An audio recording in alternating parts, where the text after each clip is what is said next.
An evening with Gene Gregorits. Next, keep moving on top, but never living, but satisfied, never dying. And I think to myself, give me your drugs, your women, your money, and I'll teach you motherfuckers what it is to live. I'll prove what it is to die. Maybe it is comfort that ruins you. Maybe it is your vanity, your sanity makes you so false. Something is obviously missing, something I'd like to solve, something I'd like to embody, by not giving a fuck, walking in alleys, wearing a scowl, creating a spectacle. Polluting airwaves, bleeding on your marble floors, shit on your philosophy, never regretting the smoking remains left in my wake, digging the insults, the pious, the self-mythologized. Urban elite, demons in song, bastards in print, killers on film, yet always placid and civilized in the flesh, understanding the tremors and the spasms, the fever and the murderous disbelief. Now nothing more than a large tear in the fabric of the moment, beckoning me to finally give in, enter that wound and see with my own eyes what is really there beyond the next level of torment. I'm beginning to think that we're all pricks, just a matter of what time will tolerate and who is distant enough in their own self-love and in their own hypocrisy to cast judgment. You lie in art, you lie in life, and your lies have blurred the truth of what might have been. We are living in the ravages of a terrible disease, something caused by comfort, the spoils of arrogance, and in these days I cannot trust myself, cannot trust anyone else either. Woo!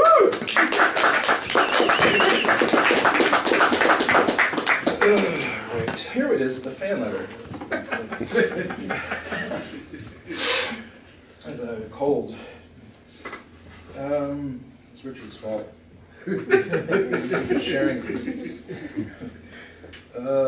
Dear friend Gene Gregorits, hi, 1,000 thanks for your magazine, Sex and Guts, which I received safely when I came out of solitary confinement, aka isolation, into which I was for 10 days. Why? I don't know. Maybe it was because I told the warden to go fuck yourself, dickhead. I was refused to receive a visit then from my girlfriend, and I told him what I thought of his rules. Things could have been worse anyhow. I got out after 10 days. It could have been 10 weeks, so I was lucky. Sex and Guts are a brilliant fanzine. I liked it very much. Thanks a lot. But how can I pay you? How much do I owe you? Once again, thanks a lot for the mag. It's 4 times he's thanking me. So are you selling videotapes as well? Sex and Guts video. Sounds like a terrific sort of video films. Can you send me a catalog or list of what films you have for sale? And I tried my very best to get a hold of cash. I can write to my girlfriend and tell her to exchange Swedish currency into US dollars and send them to me. And then I will send them to you in a registered letter, together with my first order from you. Do you have any chance of converting them into PAL system? Or do I have to do it myself when I am free? So here I am sitting in my goddamn cell, so many hundreds of miles away from you, wishing that I was with you in Brooklyn together, the two of us, and you and your friends, and we could have party, okay? There's nothing wrong with dreams, okay? Do you know Lydia Lunch? Is she a friend of yours? I have seen some great films with her, like Fingered, and Submit to Me Now, among others. Do you have her address? If so, please give it to me because I would like to write to her. Do you know Nick Zed? Your magazine became a success in my cell block. We love it, okay? All my buddies sends their best wishes to you and your friends, okay? So what are you going to do on Halloween? Any death-tripping party coming up or what? Do write back to me soon and I will answer your letter directly. It's fun to get mail when I am stuck in a hellhole like this. One thing we desperately need here is pussy. But I guess that's out of the question. Okay, my friend, take care now. Drink many beers, fuck some nice girls, and watch many crazy films. All the best. Suicidal wishes. Prisoner number 98-487. Ulf Bagenhammer, Cell Block, Anhart, Box 215, Berneberg, Sweden, Frankenberg Prison.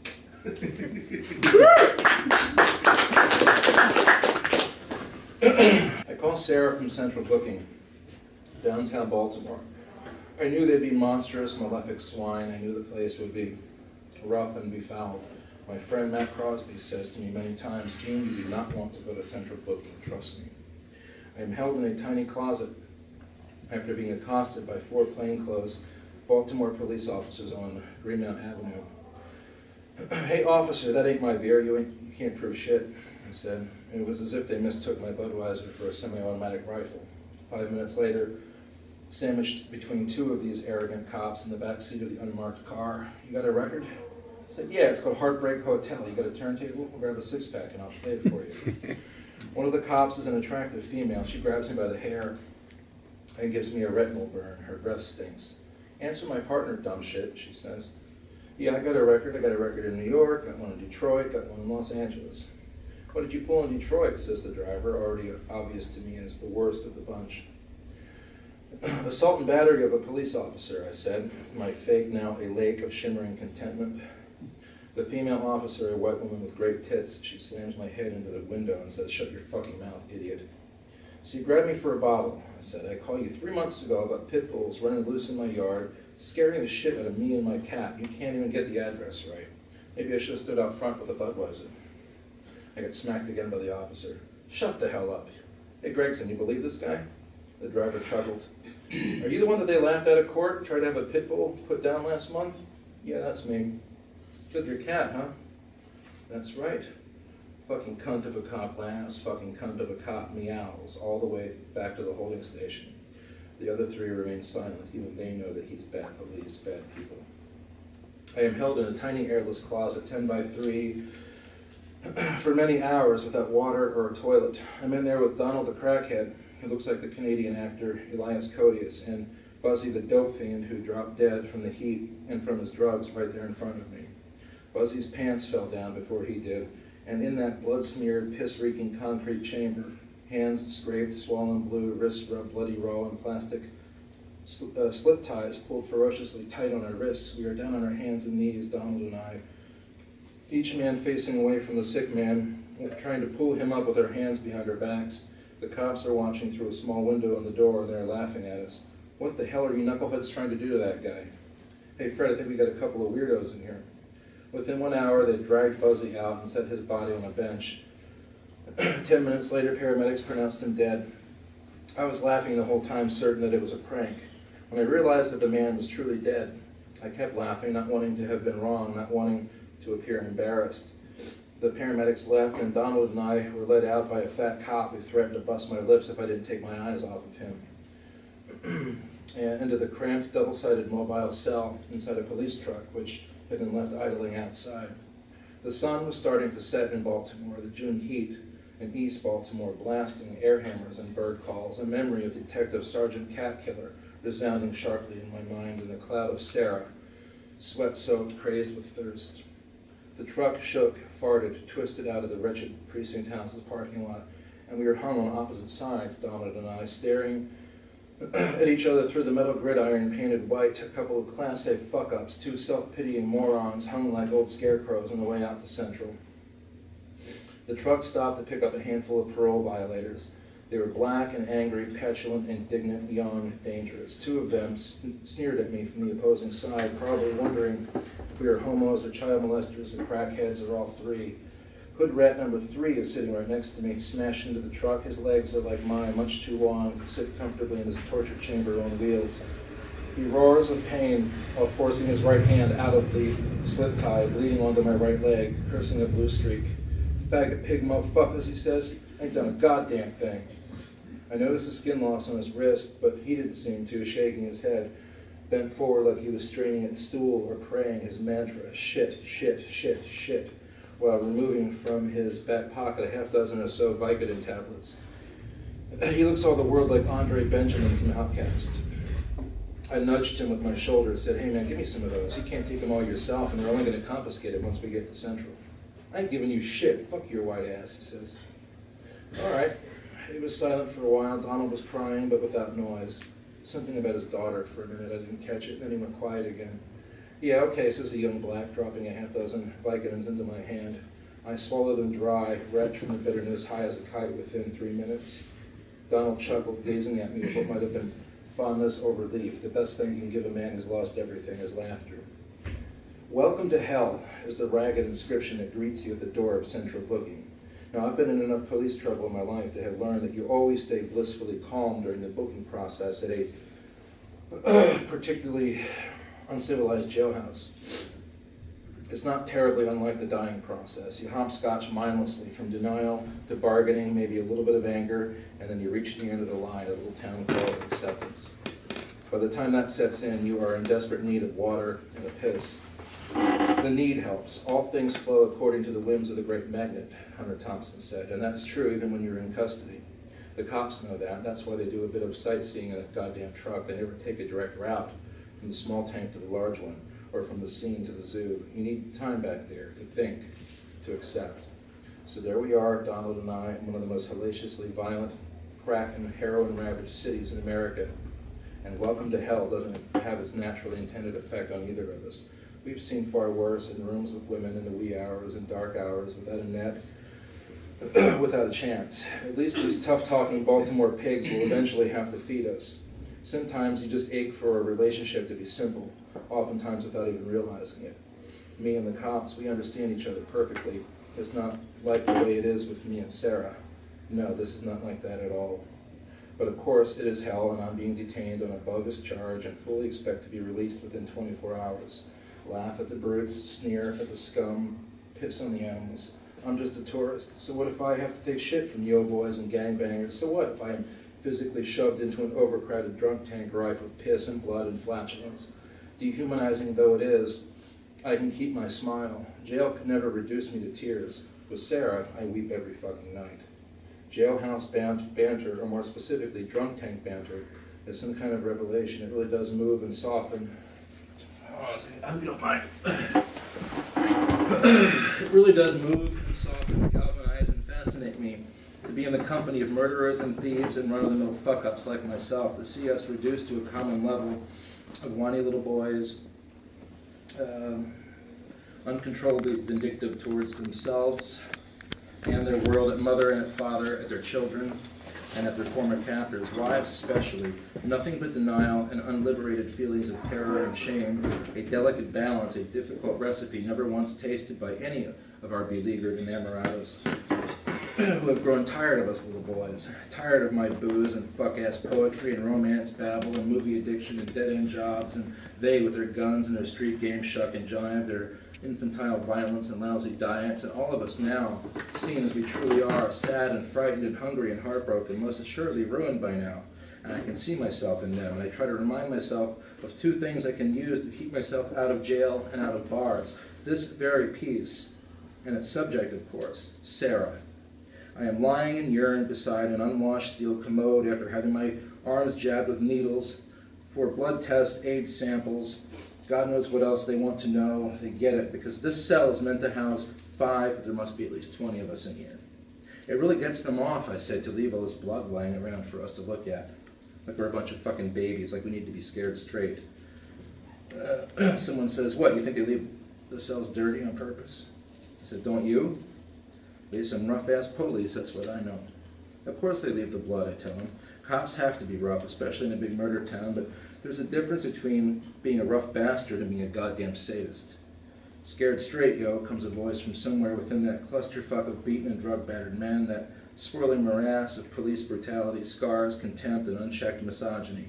Some of the men are sleeping, which I find hard to fathom. We are all clutching sheets of paper, conscious and unconscious alike, on which are printed stark itemizations of our dearest possessions, cash and keys and photos and smokes, possessions which were handed over to a hungover desk clerk sergeant during intake, possessions to be handed back during discharge. For a lot of us, that won't happen for at least a week. Would I make the mistake of telling a dope slinger or crack fiend that they got me on open container, I can tell that his first instinct is to break my nose. I don't make the cut here either. I don't make the cut anywhere. With priors, with intent to distribute, with assault and parole violation, you know better than to expect what they call a walkthrough. And even tonight, a walkthrough is a 12 or 16 hour minimum, and that's on a good night. Tonight, central booking is a howling mess. The crest of the cries and laughter and moaning occurs every 10 minutes. It's a tornado of squalor and puke. Every time it ebbs and it flows, and I cannot fathom the ones lucky enough to be asleep. So I laugh and make my own small contribution to the crescendo, my soiled green thermal top wrapped around my head like some cross between a panhandling half-wit and a Middle Eastern insurgent. I am telling stories and shaking hands because I cannot sleep and because my visions of Sarah are agonizing, taking my legs away, like a torn piece of aluminum buried deep inside my chest. I can't dig it out because the temperature must be 110.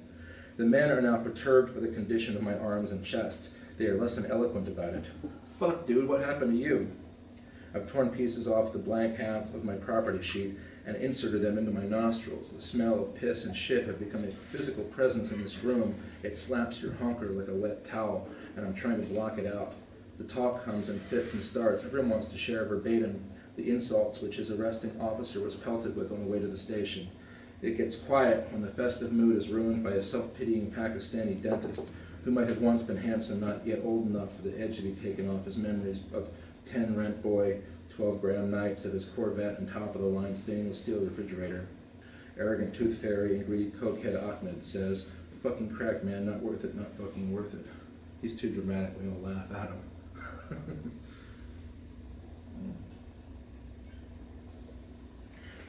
And my thoughts drift back to her, and it is indeed as if our last lovemaking was 5 years ago, except that I can still smell her.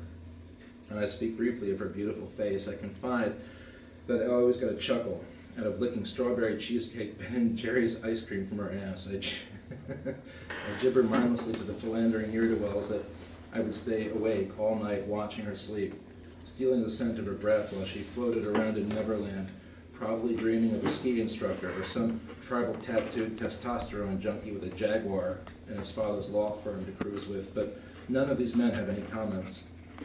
Eventually I am the last one awake, and my body is about to quit, my flesh and blood now roiling with the sensation of something truly awful, cancer or radiation sickness, the poison demon water clawing itself to the surface through my old skin. I am having DTs, and it is so much more than yearning, and I tell myself that there must be a future for us, that I can still assume the controls and recenter myself. One more time, if I do love her and respect her as I say I do, and I feel it and I know it, but how can I make her know? How can I possibly make anyone know anything? I have my sex, I have my words, but a bank robbery might express it better. Or maybe I should have stayed in school. I think of jailbait Courtney and her last words, "Too cool for school, too dumb for a job." The only thing I do not doubt at this moment is that I have filled our love with scandal. I have assumed the role of my own agent provocateur. I have been a child and a coward and a heartbreaker. Around 2 a.m. I was set free. My mugshot sends a chill down my spine. I catch a glimpse of it in the neon light, flickering in a melancholy rhythm through the dull sheen of dead insects. I will never forget that photo, because I do not believe that I have ever seen a more miserable man in all my life. And how is that possible? I'm still handsome, still young, or just young enough and handsome enough for Sarah, but in the photo I am demonic and murdered. I remain curious about my right to a copy of that photo, off and on during the slow cab ride home from Central Booking, and it occurs to me that it is just this type of juvenile obsession with repugnant infamy that has so troubled Sarah, that has so nauseated my Sarah. But there is a good man in me somehow, and that man belongs to her wherever she is tonight. 4 junkies were beaten to death, and others survived with severe head injuries. The beatings were of such incredible violence, the interior of the house was nearly solid red when it was all over. Evidence suggests that porn star John Holmes, out of work at the time in the middle of an extended cocaine binge, was forced to witness the murders, perhaps even wield a pipe himself, and not the kind he was normally used to. James Cox's retelling of the days just before and after the 4 killings on Wonderland Avenue is structured in a furiously flashy, cocaine-kinetic style with a multiple perspective narrative. I haven't seen that Rashomon-like storytelling used so effectively since Andrew Dominik's Chopper, another film, incidentally, that seems to make many people want to shower after viewing.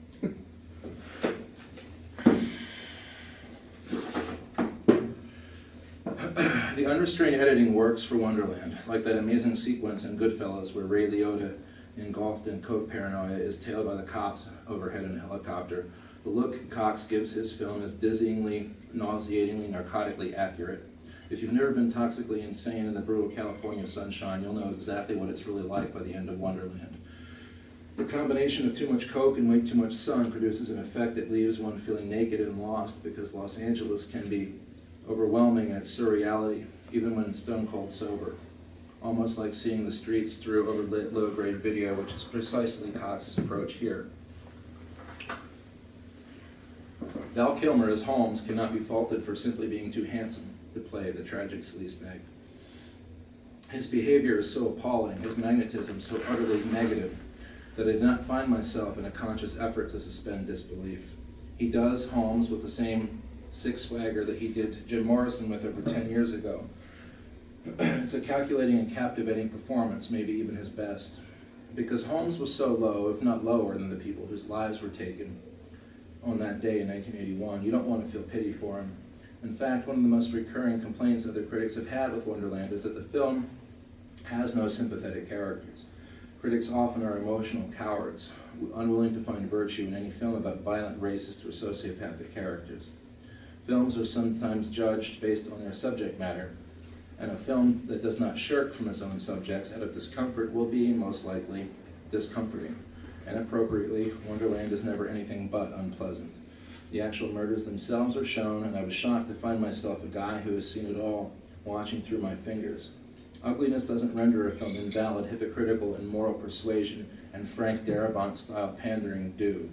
Tough, abrasive movies are sometimes nihilistic, heartless spectacles by directors who understand how to get a reaction, but not how to truthfully earn one.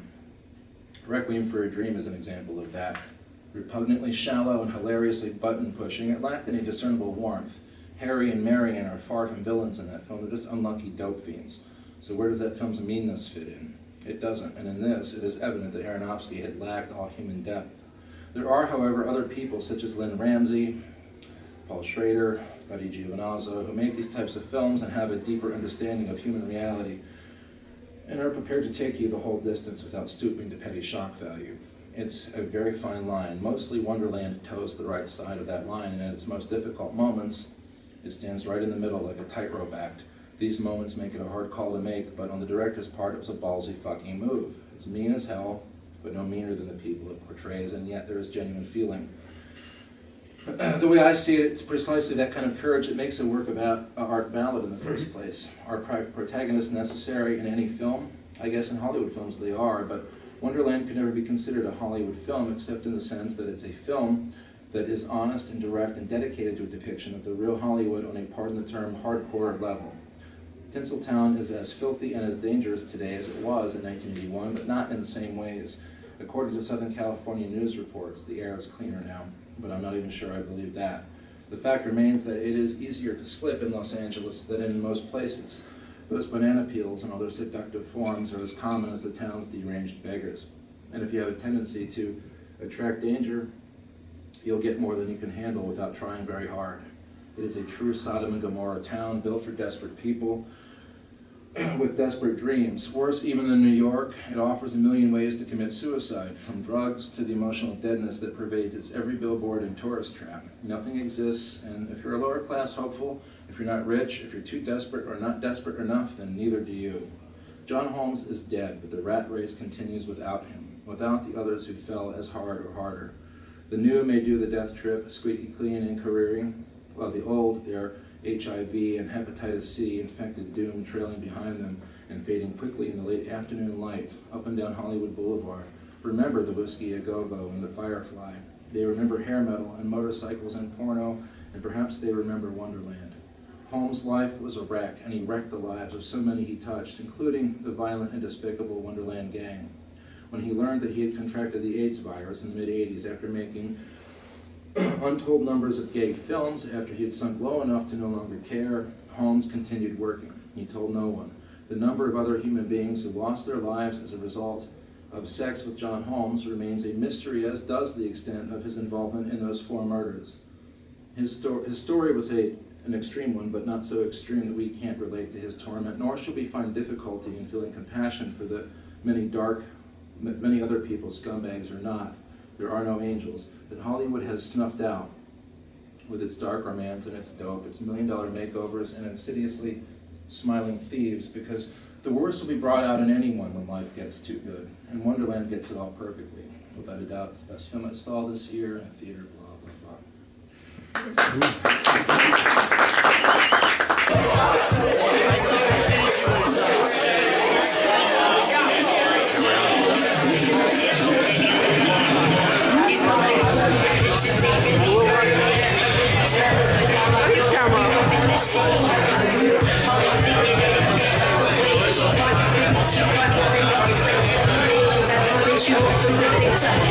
Tell us about your first wife. Tell us about your first marriage. Produced the Jehovah's Witness, Yep. but she looked like Clara Bow. And even then I knew I wanted a woman who looked like, I wanted a librarian, who looked like Clara Bow. Intelligent, shy, introverted little girl. They didn't have bipolar disorder back then. If they did, I would have definitely put that on the wanted to be bipolar. Did you have to convert to Jehovah's Witnessism or whatever? No. In fact, I ruined the marriage by trying to get her out of that. And why did the marriage break up? Because every time her mother brought up religion, I'd just throw a fit. We're married now. I mean, you guys shouldn't even be here. So you're still living with But her? I wanted her to have an apartment with me. We should. I was thinking we should have our own jobs and stuff and be working. She was like 16 years old. She hadn't graduated yet. So I waited for her to graduate. And that graduation was bedlam. She graduated valedictorian of her high school. And the subject, if you graduate, if you have that honor in any high school, you get to give a speech. And she went to an all-black high school, so her speech was mind doing. I programmed her kind of, her speech was about underage, childbirth, and about dropping out of school, and everything was like all the bad stuff about being black. I told her to go and criticize all that. So the police showed up, and and it went on for. The school wanted to ban her from speaking her mind. Yeah. This was weeks in advance. You had to submit your speech a month before graduation. So she submitted hers, and they said, you can't do it. So she made it a First Amendment issue, and it was all around the local media. And the cops did show up when she found that they did have to revoke the ban. But when she read, everything blew up, and there was a lot of head bashing. And I walked through all this violence, right? And it's sort of like, this is nice. I wish I could have done this for my graduation. But I remember when she got off the stage, and all this violence was happening, and she ran right past me into the arms of her father. I said, okay, this marriage is finished. How could this work? When did you first cross over, I guess, from, writing as a kind of hobby to, interviewing people? That's how you really began in a way, didn't you? Yeah. Tell us about that. I had a favorite songwriter when I was a kid, and all through my marriage.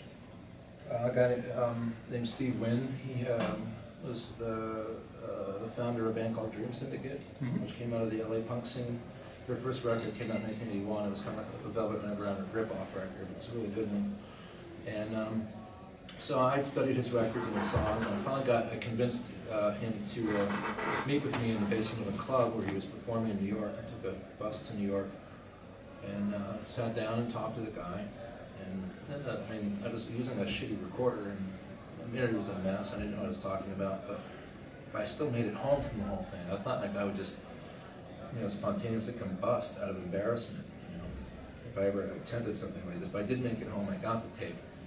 So I was like, well, I could do it a second time, and within a year, I figured I pretty much knew what I was doing. So, but then after like 10 years of it, I was like, well, I'm telling other people's stories, and I'm promoting other people whereas I'm going nowhere.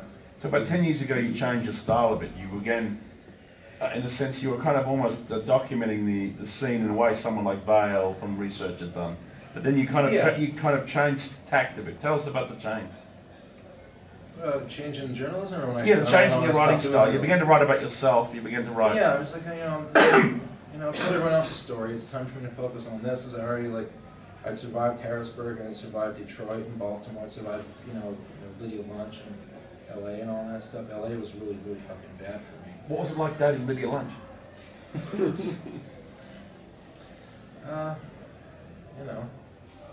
Just rough sex and drugs. What did she like? She liked what kind of sex she liked? What's her favorite fantasy? She wanted to be beaten, She wanted to beat me, and she cut me up really bad with a razor blade. That was like our first date. Yeah, but she liked to be beaten and She stuff. strapped me to a chair, maybe watch her have sex with her current boyfriend. I was like, well, I'm not going to deal with that. Let's get rid of the boyfriend, and I'll beat her up. And that sounds better to me, so that's what happened. Oh, I see. Yeah. And what kind of drugs did you take? Coke. Uh-huh. She's a cokehead? Well, at least was. Coke. Let's open the floor up to some questions from the audience. We weren't doing bad shit either. Yeah, you were doing a really good coke, yeah. Nothing wrong with that. Next, any questions from the Why did audience? you eat your ear, Gene? Was that try and be like Chopper? Was that No, I true? couldn't pay my rent. You didn't pay your rent. What made you said- think chopping off an ear would pay your rent? I don't get that. Well, who else is doing it? You know, to sell the book. It's like, well, no one else is doing it. And all my friends are saying, oh, you know, Gene's blah, blah, blah, blah. I'm like, haven't you seen my body? You don't know what I'm capable of? I'm like, I have to remind you of a few things, you know. Into the bathroom I go with a homeless man to hold the camera. So, you know, I mean, it was like this. I went through half of it and I realized the camera wasn't working. Right? I had it propped on above the sink, like with the toothbrushes and stuff. Your home videos, by the way, are some of the worst shot videos I've ever seen. It's like they're kind of like this weak camera that you sort of don't even have a tripod for. You're lucky you have anything at all.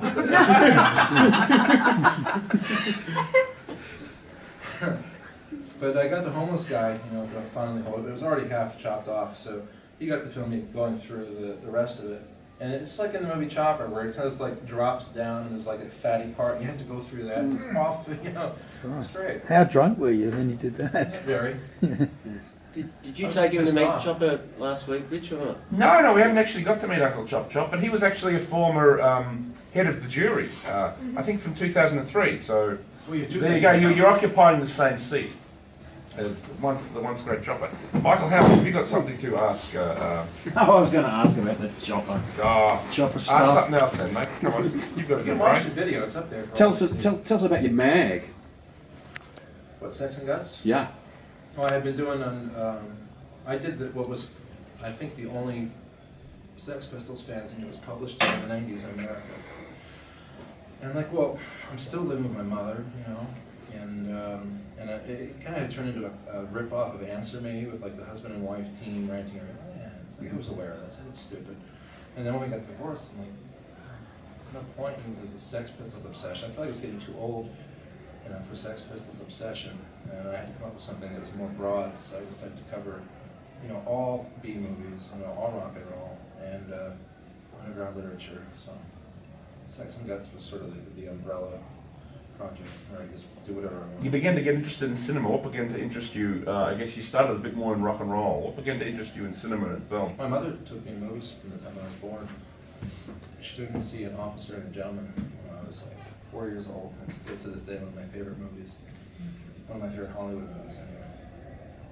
Yeah, my mother's to blame for so much of this. That's why she's still like in touch with me, and we, you know, we're close, we're friends. We're just, you know, she can't get out of it. I mean, she taught me to read. You know, she taught me my love of film. She played me the Rolling Stones when I was a kid. When I was 2 years old, the only way to get me to go to sleep at night was to drive me around in the middle of the night on dark country roads playing rock and roll music. Otherwise, I would not go to sleep. It's her fault. She knows it. They have She drive-ins. taught me my love for violence too. They have drive-ins in Harrisburg. Drugs? Drive-ins, movies, drive-in movies. Yeah, I grew up with drive-ins. I saw Rambo First Blood Part 2, The Legend of Billie Jean, you know, a lot of really shitty action films with Stallone and Schwarzenegger in the drive-ins. Yeah, there wasn't a whole lot of good films that would come through. Just a few more questions. We've got another session that's burgeoning and quite popular, I think. So, a couple more questions. Mark Bakatis, possibly, or Tyson? What about, like Kern and Zed and all that sort of New York kind of underground filmmaking crew? Did you just hang out with them much, or no? Yeah, Nick video said- in that, or like, what's your take on that? It was my wife's idea to start contacting these people. I never did. I don't think I had the courage. I actually believed the hype, and I thought that Nick said and these people, like, they really were like satanic superheroes. You know, way too cool for, you know, anybody from, you know, a rural Pennsylvania farm town. So, but she just went, like, she had an ego on her. She was really fucking, you know. So she went ahead and emailed or sent some handwritten fan letters to Lydia Lunch, and that led to things going on with people in New York, and so we ended up like being Nick Zed's roommates for about 2 weeks. We paid his rent, and What was he like to live with? he's an asshole, complete asshole. You know, I mean, you know, he's like a hustler, but like a sort of a suburban, like a guy you can tell he never really grew out of suburbia. He wants really badly to be the hard ass, but he can't. And I only put up with his abuse because I was a kid. You know, if he talked to me like that now, I mean, he'd leave his teeth in the alley. You know, really. Yeah. He was a prick. Took advantage of me. I taught him how to use a computer, and I carried his cameras around. There was all his events and stuff like that. When you're 20, you don't know any better. You think these people are gods. That's when you went to New York for the first time. Right. By myself. I was supposed to go with my wife, but she couldn't take it. Mm-hmm. That's it. Kristen, Tyson. I was going to say, it's interesting that both you and your dad have both lost body parts. Like you both had physical deformations. Did you say something about your dad had done that deliberately? I wasn't quite sure if it was an accident. No, I don't think anybody in my family is crazy enough to ever do anything like that deliberately. No. Oh, well, I thought maybe it was kind of accident or something. He was trying to get free hot dogs. Yeah. He was so it was inadvertently an accident. He was stealing the plant's wood and other supplies for the newspaper plant, to get free stuff from the lunch wagon. Because he never, when you grew up during the Depression, you never lose that sensibility. When you have an opening, you just go for it. Somebody leaves something sitting for 5 minutes. That's why he became such a, uncontrollable shoplifter. Do you think you were closer to your dad than your mum? Pardon? Do you think you were closer to your dad than your mum? Was your dad I was closer to my mom. Dad a more practical role model or something? Or I idealized him as I was growing up. Yeah. I began to realize as I got older, when I realized that I was weird, and I kind of accepted the fact that my dad was weird, and then the weird became like a real source of pride. But my dad doesn't see himself as weird. My dad thinks he's totally normal. Yeah. And the he weird my ones dad for always like do. 2 minutes, and he realized he's out of his fucking mind. But so he's more of a pure weirdo than me because he doesn't know it. Well, that's 90 minutes for Gene Gregorits, an evening with Gene Gregorits. Thank you very much. Ladies and gentlemen. The clock is ticking. All right, I wanted a video of the true image of myself being a decadent cunt. All right.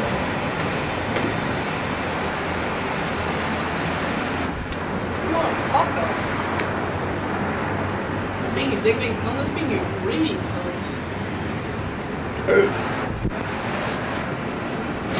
Australia Shiraz. I think it actually was Cabernet. And here we have For the Terminator, isn't it? Melbourne. Let's Show turn us. that way. All right, and then look down. Pass this way.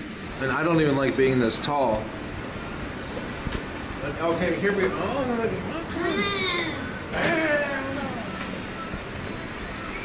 And my girl is right over there. Okay. We're going to the kids. That is decadence. You can put Arcade 5 or 2 Alright. I still won't let her have it. That's being a decadent cunt.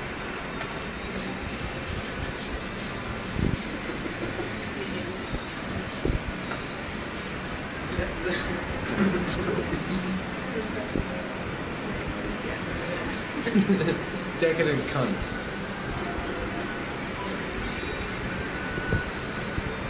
Give me another glass of wine. I should get it too. She'll be back here in 30 seconds. She'll actually have a glass of wine for me. That's being a decadent cunt.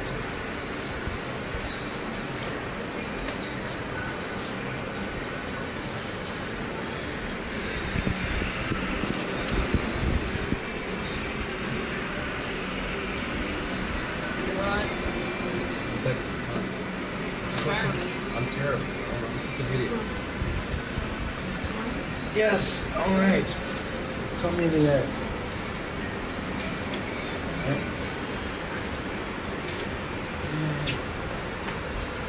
Decadent cunt.